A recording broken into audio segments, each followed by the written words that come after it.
Hey everyone, welcome back. Today, we're diving into a quick and super easy tutorial on how to add the Rakuten extension to your Firefox browser. If you're not familiar, Rakuten is a fantastic tool that helps you earn cash back on your online shopping. It's like having a personal discount buddy in your browser. Whether you're a shopping enthusiast or just looking to save some money, this extension is a game changer. Stick around, and I'll walk you through the steps in no time. First things first, make sure you have the Firefox browser installed on your computer.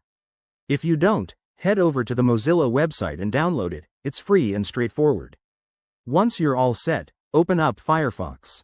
Now, let's get to the fun part. Type addons.mozilla.org into your address bar and hit enter.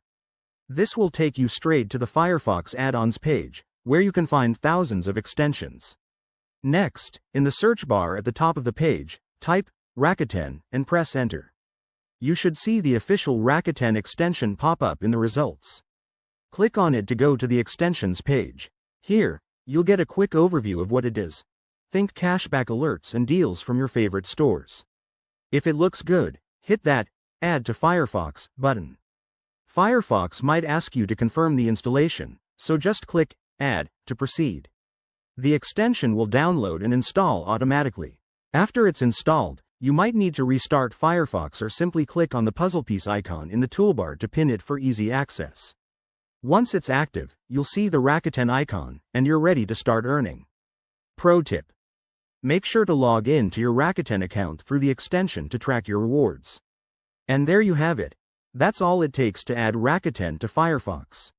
It's a seamless process that takes less than a minute. Now, every time you shop online, you'll be earning cashback effortlessly. If you run into any issues, double-check your browser settings or visit Rakuten's support page. Thanks for watching. If this helped, give it a thumbs up, subscribe for more tech tips, and let me know in the comments what other extensions you want me to cover. See you next time.